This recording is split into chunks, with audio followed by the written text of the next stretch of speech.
अगली जो अभिक्रिया है वो है विहाइड्रोहैलोजनीकरण। विहाइड्रोहैलोजनीकरण ये अभिक्रिया पहले भी आ चुकी है। इस अभिक्रिया में हम एल्कोहलिक केओज का उपयोग करते हैं। एल्कोहलिक केओज की उपस्थिति में बीटा कार्बन से हाइड्रोजन, अल्फा कार्बन से हैलोजन का विलोपन होता है। हाइड्रोजन निकल रही है, हैलोजन बाहर निकल रही है, तो दैट इज, इसको हम क्या कहेंगे, विहाइड्रोहैलोजनीकरण। वे मतलब किसी चीज़ का निकल जाना। तो ये मैंने बताया, बस अंतर क्या है, वहाँ पहले एल्किल हैलाइड था, यहाँ अंतर ये है कि ये हो जाएंगे डाई हैलोजन व्युत्पन्न। अर्थात पहले एक हैलोजन थी, अब यहाँ पर दो हैलोजन आपके पास। वहाँ मिलती है आपको एल्कीन, यहाँ मिल जाएगा आपको एल्काइन। आपको दोनों में ये अंतर है। कैसे अभिक्रिया होगी, क्वेश्चन कैसा आएगा, इस तरह क्वेश्चन आएगा आपके पास। CH3CH उसको हम क्या कहेंगे, एथिलीडीन क्लोराइड। ये मिलेगा आपको एरो एल्कोहलिक केओएच। एरो पे क्या, एल्कोहलिक केओएच। क्वेश्चन मार्क इस तरह आएगा। क्वेश्चन यदि पूछा जाएगा तो आपसे यही क्वेश्चन पूछा जाएगा। ध्यान देना आप, यहाँ ये चीज़ मेन रहे, जहाँ पर भी एल्कोहलिक केओएच आ जाए, एल्कोहलिक केओएच आ जाए, समझ जाना क्या है ये, विहाइड्रोहैलोजनीकरण। अर्थात एल्फा कार्बन से हैलोजन और बीटा कार्बन से हाइड्रोजन का विलोपन होगा। कैसे होगा वो देख लीजिए आप यहाँ पर। ये आपके पास हो गया एथिलीडीन क्लोराइड। विलोपन कैसे करना है, सबसे पहले आपको ये मालूम करना है कि एल्फा कार्बन कौन सा है। तो मैंने पहचान बताई थी कि जब हैलोजन जिस कार्बन से, या मुख्य समूह जिस कार्बन से आबंधित हो, यहाँ पर मुख्य समूह कौन है, हैलोजन है। हैलोजन जिस कार्बन से आबंधित है उसको हम क्या कहेंगे, एल्फा कहेंगे। एल्फा के पास वाला क्या हो जाएगा, ये बीटा हो जाएगा। तो एल्फा से हैलोजन, बीटा से हाइड्रोजन, या हम CH3 के स्थान पर कर देते हैं CH2, एक H हम बाहर निकाल देते हैं, ये। तो एल्फा से हैलोजन और बीटा से क्या हो जाएगी, हाइड्रोजन, क्या निकल जाएगा, HCl। जो बचा वो क्या है, CH2, क्या एक आबंध कीजिए, क्या आ जाएगा, द्विआबंध CHCl, CH2CHCl। वापस क्या होगा, जब तक पूर्ण रूप से हैलोजन बाहर नहीं निकल जाए तब तक अभिक्रिया संपन्न नहीं होगी। वही सेम कॉन्सेप्ट, हैलोजन जिस कार्बन से, एल्फा, एल्फा के पास वाले क्या हो जाएगा, बीटा। एल्फा से हैलोजन, बीटा से हाइड्रोजन, तो यहाँ मैं एक H नीचे ले लेता हूँ, ये HCl आपके बाहर निकल गया, HCl बाहर निकल गया, HCl। जो बचा हो क्या, वो CH डबल वन CH, एक आवन टूटा है, तो यहाँ कार्बन की वैलेंसी को पूरा करने के लिए द्विआबंध की जगह क्या है, त्रिआबंध, और क्या बन जाएगा, एथाइन। क्या बन जाएगा, एथाइन। तो एल्कोहलिक केओएच की उपस्थिति में एथिलीडीन क्लोराइड अर्थात जैम डाई हैलाइड के द्वारा एथाइन एल्काइन का निर्माण होता है। इसी तरह अगला क्वेश्चन आएगा, ये तो हो गया जैम डाई हैलाइड। यदि विसिनल डाई हैलाइड हो तो क्वेश्चन ये रहा आपके पास, CH2Cl CH2Cl CH2Cl CH2Cl, दो हैलोजन दो निकटवर्ती कार्बन से है, विसिनल डाई हैलाइड हो गया आपके पास, जिसको हम बोलते हैं एथिलीन डाई क्लोराइड।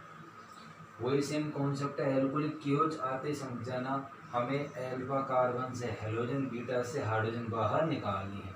देखिए यहाँ दोनों ही कार्बन से हैलोजन है, किसी को भी आप एल्फा मान लीजिए। यदि मैं इसको एल्फा मानता हूँ, ये एल्फा, तो एल्फा के पास वाला कार्बन क्या हो जाएगा, बीटा हो जाएगा। क्या हो जाएगा, बीटा। तो एल्फा से हमें क्या निकालनी है, हैलोजन, और बीटा से हमें क्या निकालनी है, हाइड्रोजन। कैसे निकालेंगे, देखो आप जरा। यदि मैं इस Cl को यहाँ ले लेता हूँ, ये Cl हो गया, और यहाँ से एक H में इस तरह ले लेते हैं जैसे अपने यहाँ किया था, बिल्कुल सेम इस तरह से। तो एल्फा से हैलोजन और बीटा से क्या निकल जाएगी, हाइड्रोजन, इस रूप में HCl के रूप में। तो क्या बन जाएगा, CH2 डबल बॉन्ड CHCl, ये बन गया। अब हमें वही सेम कॉन्सेप्ट, जब तक कि हैलोजन ना निकल जाए, हैलोजन जिस कार्बन से आबंधित है वो क्या हो जाएगा, एल्फा हो जाएगा। एल्फा के पास फिर क्या हो जाएगा, ये बीटा हो गया आपके पास। एल्फा से हेलोजन, बीटा से क्या निकलेगा हाइड्रोजन। सेम कॉन्सेप्ट एक एच को मैं इस तरह लगा देता हूँ, ये एच क्या निकल जाएगा, एल्फा से हेलोजन, बीटा से हाइड्रोजन। तो क्या बचा C H double bond C H, valency पूरी करनी है कार्बन की, तो क्या हो जाएगा C H triple bond C H, अर्थात क्या बन जाएगा एथाइन। क्या बन जाएगा एथाइन। तो चाहे वो आपके पास जैम डाई हैलाइड हो, चाहे वो आपके पास विसिनल डाई हैलाइड हो, दोनों के द्वारा ही हमें क्या मिलेगा एल्केन मिलेगा। जब हम क्या काम मिलेंगे एल्कोहलिक KOH। तो ये तो हो गया वी हाइड्रो हैलोजनीकरण अभिक्रिया। इम्पोर्टेंट है, क्वेश्चन ऐसे ही आएगा आपसे एग्जाम में, ऐसे ही पूछा जाएगा। अब नेक्स्ट टॉपिक के पास अगली जो अभिक्रिया है वो है वी हैलोजनीकरण। वी मतलब निकलना क्या हैलोजन, हैलोजन का निकलना क्या कराएगा वी हैलोजनीकरण। तो इसमें सबसे पहले हमने क्या ले लिया यहाँ पर विसिनल डाई हैलाइड। ये विसिनल डाई हैलाइड है, इसकी क्रिया में जिंक से करानी है। किससे करानी है, जिंक धातु से करानी है मेथनॉल की उपस्थिति में। जिंक की वैलेंसी +2 होती है, क्लोरीन की -1 होती है। तो जिंक +2 से क्रिया करने के लिए 2 क्लोरीन चाहिए, ZnCl2 बाहर निकल जाएगा। तो दो क्या बचेगा, एक आवन टूटा, तो कार्बन की वैलेंसी को पूरा करने के लिए एकल आवन की जगह क्या आ जाएगा द्विआवन। तो क्या बन जाएगा इससे एथीन बन जाएगा। क्या बन जाएगा एथीन। अर्थात जब विसिनल डाई हैलाइड की अभिक्रिया जिंक धातु से कराई जाती है तो हमें मुख्य उत्पाद मिलेगा एथीन मिलेगा। अब इसमें जो क्वेश्चन आएगा वो ऐसे नहीं आएगा, वो आपसे क्वेश्चन पूछेगा, वो इस तरह पूछेगा वो आपसे।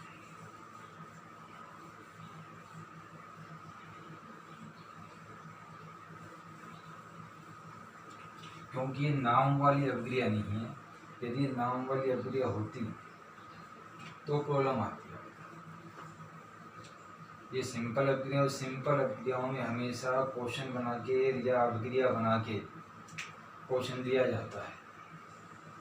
क्वेश्चन ये हो गया पास CH2 Cl CH2Cl, ये हो गया एरो है, एरो पे आ जाएगा आपका जिंक धातु ऑब्लिक मैथेनॉल।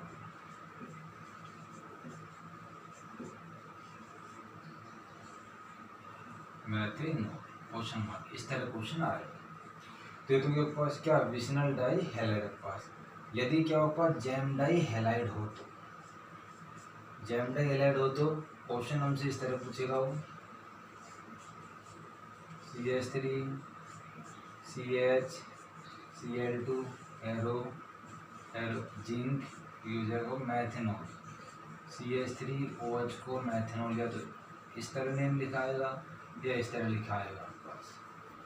तो देखिए आप जब आपने विसिनल डाई हैलाइड लिया तो हमें एक जिंक की आवश्यकता पड़ी, क्योंकि प्रत्येक कार्बन से एक हैलोजन है, तो 2 हैलोजन को हटाने के लिए क्या चाहिए एक जिंक चाहिए। इस वाले केस में आप देखिए हमारे पास CH3CH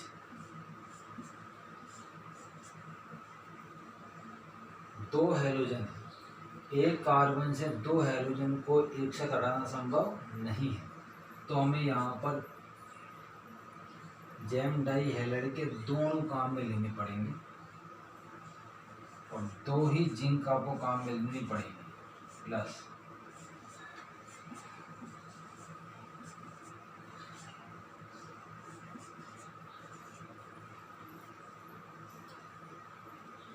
ये हमें ध्यान रखना है यहाँ पर कि यदि विसिनल डाई हैलाइड है तो एक जिंक काम में आएगी, क्योंकि एक हैलोजन प्रत्येक कार्बन से आबंधित है, जबकि जैम डाई हैलाइड में एक ही कार्बन से 2 हैलोजन है। तो एक ही कार्बन से 2 हैलोजन को निकालना संभव नहीं है, क्योंकि 2 हैलोजन को निकालने के लिए ज़्यादा ऊर्जा की आवश्यकता पड़ती है। इसलिए हमें यहाँ पर जैम डाई हैलाइड के 2 अणु काम में लेने हैं और 2 ही जिंक आपको लेनी है। तो प्रत्येक जिंक क्या करेगा 2 हैलोजन का प्रतिस्थापन, प्रत्येक जिंक क्या करेगा 2 हैलोजन क्या हो जाएगा प्रतिस्थापन बाहर निकाल देगा। और हमें क्या मिलेगा, देखो जो बचा हुआ है वो मुख्य उत्पाद CH3CH, 2 आवन टूटे हैं तो 2 आवन यहाँ बन जाएंगे CH3, ये 1 ये 2 ये 3 ये 4, 4 कार्बन ब्यूटेन है, 2 पे क्या हो गया द्विआवन ब्यूटीन, तो इसका नाम हो जाएगा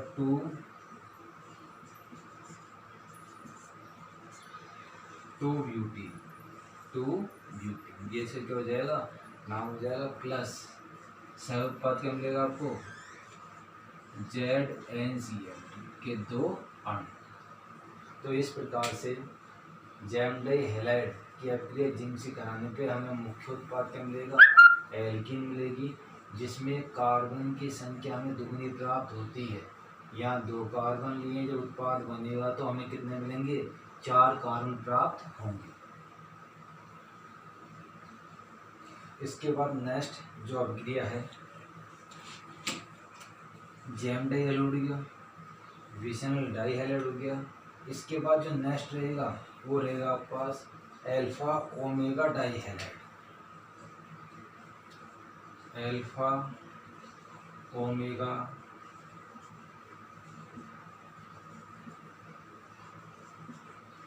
डाई हैलाइड। इसकी क्रिया हमें जिंक से करानी है, वो कैसे होगी देखो आप। सबसे पहले अल्फा ओमेगा डाई हैलाइड ये हमें बनाना है, CH2Cl,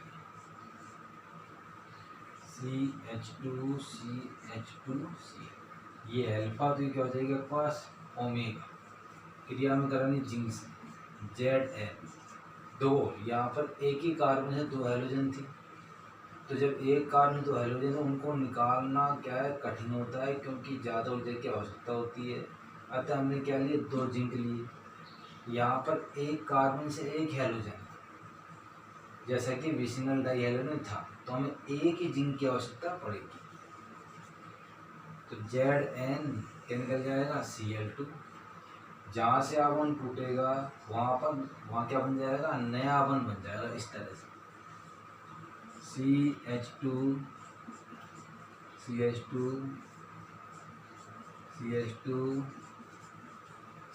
यहाँ क्या बन जाएगा, नया आवन। इसको हम बोलते हैं साइक्लो 4 कार्बन ब्यूटेन, साइक्लोब्यूटेन।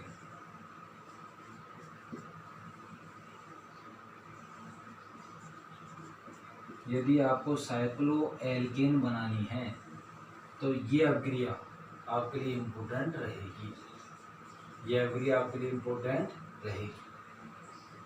तो अल्फा ओमेगा डाई हैलाइड से हमें क्या मिल जाएगा, साइक्लो एल्केन बनेगा आपके पास। यदि आपने ले लिया जैम डाई हैलाइड तो हमें मिलेगा एल्कीन प्राप्त होगा, जिसमें कार्बन की संख्या क्या रहेगी, डबल रहेगी।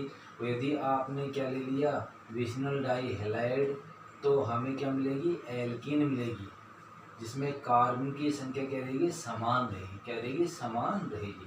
यदि आपको कोई क्वेश्चन ऐसा मिले जिसमें कार्बन की संख्या में दुगनी करनी है, डबल करनी है, तो वहाँ पर आप जैम डाई हैलाइड की अभिक्रिया जिंक के साथ कराने पर कार्बन की संख्या दुगनी कर सकते हो। इस प्रकार से gem dihalide, vicinal dihalide और अल्फा ओमेगा डाई हैलाइड का हैलोजनीकरण किया जाता है, अर्थात हैलोजन को बाहर निकाली जाती है जिंक धातु की सहायता से।